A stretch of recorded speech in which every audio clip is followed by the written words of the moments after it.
Hi guys, and welcome back to my channel. This is Psychic Medium Raymond Guzman. I am filming again. I am doing a reading today on, for those of you that are wanting to know exactly who I'm doing a reading, it's going to be on King Tut. I'm just going to say King Tut because I have problems pronouncing names, but you know who I'm referring to. We're talking about the Egyptian era, right? So that's exactly who I'm going to be doing a reading on today, and no glam, just me in front of the camera. So immediately, you know, there's a lot of speculation on how old he was at the time of his death.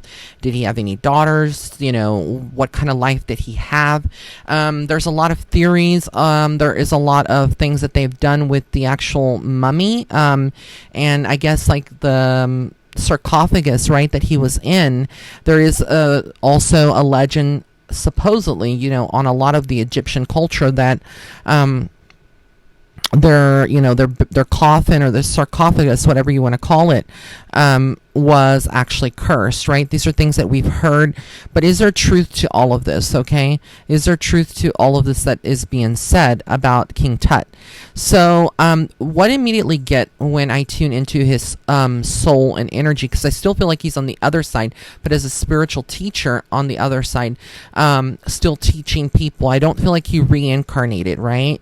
I do feel like he was a very intelligent young man from a very, very young age. And I feel like he was spiritually awoken.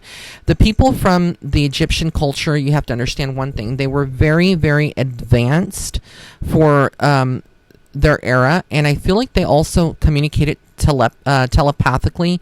I don't know if this has been documented or anybody has said anything, but I do feel ultimately like that culture did communicate telepathically when it came to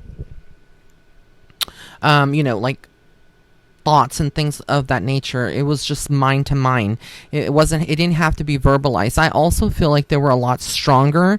The people of that age were a lot more advanced as well, very intelligent when it came to mathematics and geometry and building these structures that they built. Even though I do still say that part of the aliens, right, or that culture was very immersed. Their DNA was not the actual same as it is today for humans. It was very connected to alien DNA, and I do feel like they did have abilities, spiritual abilities, and their pineal gland was decalcified. So it was like it wasn't calcified is what I'm trying to get. They were, again, very in tune with their higher self. And I do get that he started off at a very young age being very interested and curious, and he learned things that he shouldn't have learned at a very young age. I feel like he was propelled into this kind of, what would I say, world, and he witnessed things that a child shouldn't necessarily witness. But again, the times were a lot different. But he was an older soul, so he came in with a lot of maturity. I don't feel like there was a lot of immaturity surrounding him in his decision making and the things that how he would communicate. It was very eloquent and very advanced for his young self, right? I do get that he knew early on what he wanted to do. I feel like he was also into, like, he had this mysterious thing about him where he would observe people, and then he would kind of like know who was good, who was bad. But there's also something with brothers. So I don't know if he had like children in that community that they lived in that were not necessarily his family, but he treated like brothers. I feel like there was this brotherhood that they had, and they would play together, and they would talk together and go on adventures. But I do feel like he had a lot of health problems early on in his youth, mainly like a breathing problem. So I don't know if like there was something connected to like a congenital, I don't know if that's the word for it, but like a genetic problem with his, you know, his organs and stuff. I kind of feel like there was some kind of condition that he would have had that would have slowed him down a little bit. Now they did, you know, look at the mummy, and they said they thought he had scoliosis and whatnot, but I don't get that. Like, I feel like if he did have that maybe developed a little bit later on. I do feel like ultimately he had health issues that he was born with, and I do feel like he also had he had some learning difficulties. I don't know if he was dyslexic. Again, very intelligent, but sometimes the most intelligent people could be like semi-autistic or kind of like dyslexic in some kind of way. I feel like there was some way that his brain was wired that was a little bit different. But I feel like he had this very much this magnetic feature and just this aura that was very strong, that people would gravitated towards him and knew that he was a special child from childhood. So I feel like, again, people just knew that he was destined to be like king. He was destined to kind of like be, in control and command of things. And I see him being very sweet as a person, like working with other people as a team. He was not the leader or that type of person for his age, to try to be a dictator.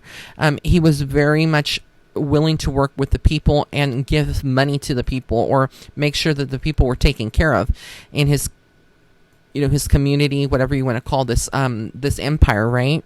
And I get that he was very connected to another female. I don't know if this was like romantic, but I feel like the person that he would have had an affair with was actually older than him. And he, again, not much older, but I feel like if he was like 15, this person would have been like 18 or 19. And I do feel like she had very dark features, like dark hair. And I feel like she was kind of dark too. Like I don't know if she was African or kind of mixed, but that's what I kind of get. And I also feel like he was the type of person, when he got into this kind of role, he didn't really know like what he was getting into. I felt like there was this feeling of having to defend himself constantly.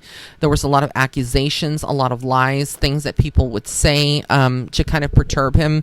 Just in that time frame, there were a lot of men in particular that did not like him. And so I see that his home life, his personal life, where his family are concerned, he didn't have much support from his family either. I don't feel like it was a very peaceful time that he lived in. It was just a lot of difficulty getting along with people. I feel like he had to move quite often from place to place. I don't know why, but I just feel like he kind of had different homes or places that he would have stayed in. It wasn't like he was always in just one single place. And I feel like, again, he kind of knew that there was going to be some backstabbing. So as we get into closer to his passing, right, to his death, I do feel like he would have had people that were definitely backstabbers and betrayers, and I do feel like they did murder him, and I feel like this was definitely a murder. Now there has been a lot of speculation that he was potentially he was hit in the head, but I don't feel that at all. What I actually kind of feel is like somebody comes from behind, but I also feel like you're being like stabbed. So there's this feeling like in the back that he was stabbed, and that's what I kind of get. So I don't know if this was like a knife, a dagger, or some kind of tool that they use, some kind of instrument, but it was something where he was repeatedly stabbed. And I kind of feel like the person that did it knew him, was very jealous of him. This was a male. I do feel like this was a younger person than him, maybe about a year or two, and I do feel like ultimately his soul stayed trapped here in the physical world for a while. And it was something where he couldn't transition over, because I feel like he was actually trapped here for some reason. But later he ended up transitioning. I feel like his soul, after so many years, was able to make some peace after that person passed away. And I feel like there were some like karmic things that they went through, or they did on the spiritual side, at a certain point. There was a lot of like spirits, like on the other side. Sometimes there's peaceful spirits, but sometimes a lot of the karma or the lessons that we need to learn are actually learned on the other side. And that's what I feel. I feel like there was a lot of that going on. I feel like even though his death was due to backstabbing and betrayal, I do get that ultimately that there was a vindication here. So I don't know exactly like what spirit is saying, but they're saying here that there was like some kind of vindication, that was like his death wasn't in vain, is what I'm trying to say. And I'm sorry if my voice is kind of lifting up.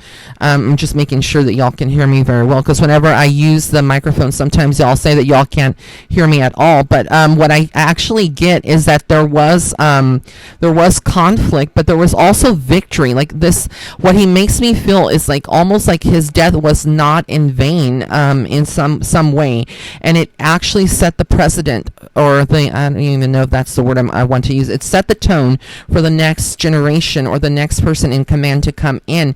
But I kind of feel like that person was way above their head. Like they were not prepared. The next dynasty or the next person that took over, they were not prepared for what was coming, because I feel like they were a lot weaker in the mind. They weren't very in tune with themselves like King Tut was, and I do feel like he was a very, and I hate to say this because, you know, he was very young at the time, but I feel like he was very sexual in some ways. And I feel like, again, this is a different era that we're talking about. The cultures were very different. They were very evolved.